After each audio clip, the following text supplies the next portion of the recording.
دلی کی ایک خاموش شام تھی۔ گلیوں میں نیم تاریکی اتر رہی تھی اور کوچے بلی ماران کی فضا میں کہیں دور سے عود و عنبر کی خوشبو تیر رہی تھی۔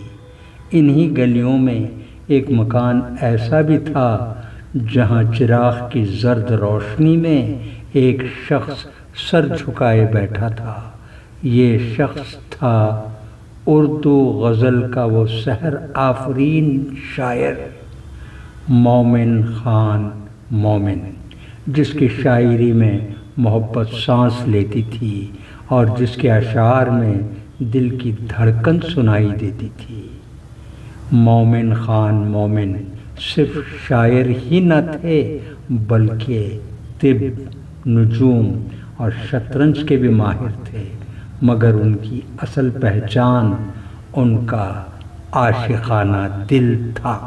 کہا جاتا ہے کہ مومن کی زندگی میں ایک حسین و نازنین خاتون آئیں جن کی ایک جھلک نے شاعر کے دل میں ایسا چراغ روشن کیا کہ پھر عمر بھر بجھ نہ سکا۔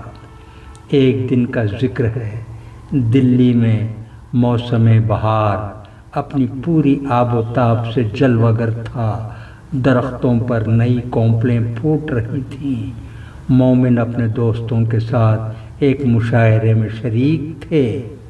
شعراء ایک کے بعد دیگرے اپنے کلام سنا رہے تھے، مگر محفل میں وہ کیفیت پیدا نہ ہو رہی تھی جس کی اہل ذوق کو تلاش تھی۔ آخر کار مومن اٹھے، سفید لباس، آنکھوں میں خمار، چہرے پر عجب سی سنجیدگی۔ انہوں نے آہستہ سے غزل کا مطلع پڑھا: تم میرے پاس ہوتے ہو گویا، تم میرے پاس ہوتے ہو گویا، جب کوئی دوسرا نہیں ہوتا۔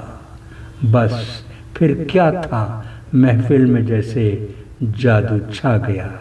ہر طرف واہ واہ اور سبحان اللہ کی صدائیں بلند ہونے لگیں۔ بعض لوگ تو کہتے ہیں کہ مرزا غالب نے یہ شعر سن کر فرمایا تھا کہ اگر مومن یہ ایک شعر مجھے دے دے تو میں اپنا پورا دیوان ان کے حوالے کر دوں۔ مشاعرہ ختم ہوا تو ایک دوست نے مسکرا کر پوچھا: مومن صاحب، یہ شعر آپ نے کس کیفیت میں کہا تھا؟ مومن نے کھڑکی سے باہر چاندنی میں نہائے ہوئے آسمان کو دیکھا اور دھیرے سے بولے: صاحب، بعض اشعار لکھے نہیں جاتے، دل پر اترتے ہیں۔ پھر وہ خاموش ہو گئے، جیسے کسی یاد نے ان کے دل کے دروازے پر دستک دی ہو۔ مومن کی زندگی بھی ان کی شاعری کی مانند نازک اور رنگین تھی۔ وہ محبت کو صرف لفظوں میں نہیں، زندگی میں محسوس کرتے تھے۔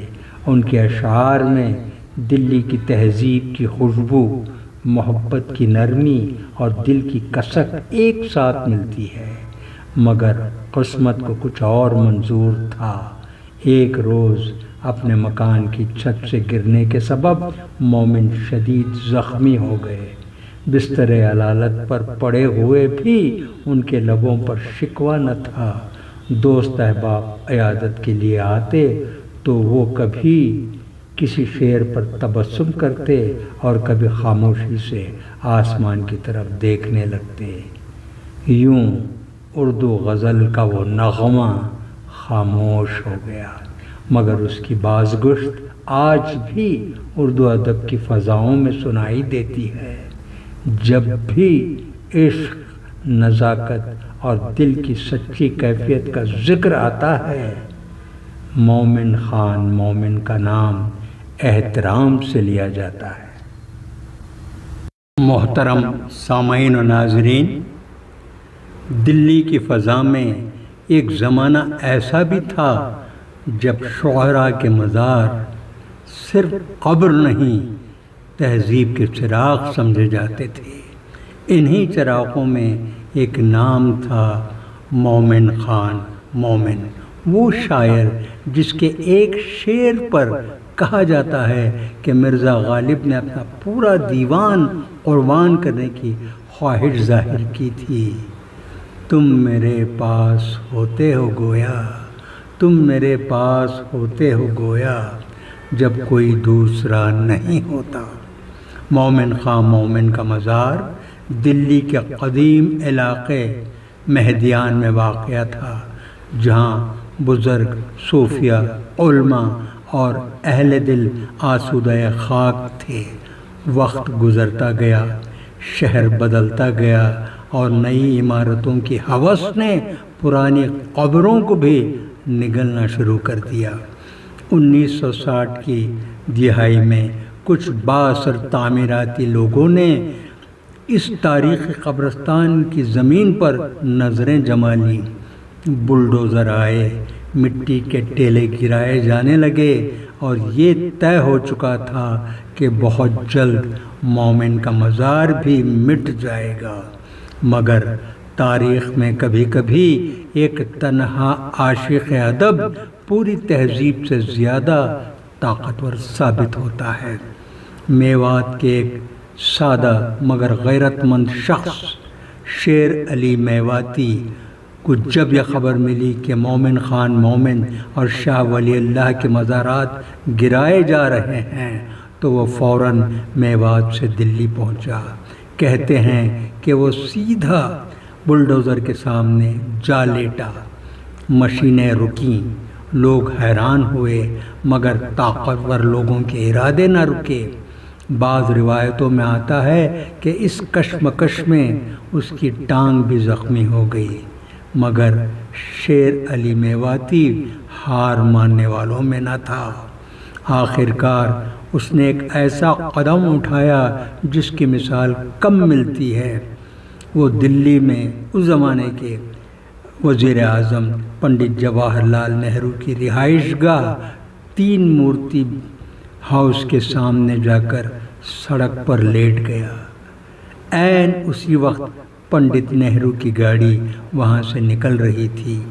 یہ وہ زمانہ تھا جب حکمران کبھی کبھی عام آدمی کی آواز سن بھی لیا کرتے تھے۔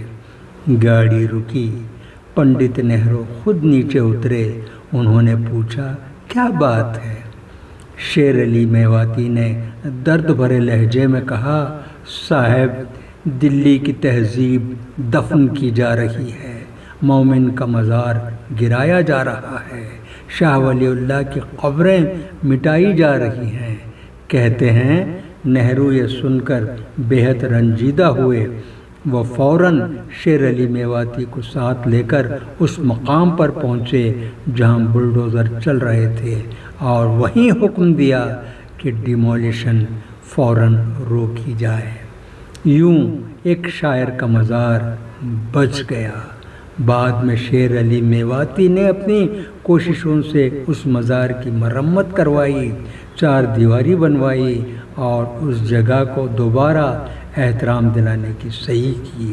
یہ واقعہ صرف ایک قبر بچانے کی داستان نہیں بلکہ اس بات کی علامت ہے کہ تہذیبی عمارتوں سے نہیں، کہ تہذیبیں عمارتوں سے نہیں اپنے دیوانوں سے زندہ رہتی ہیں۔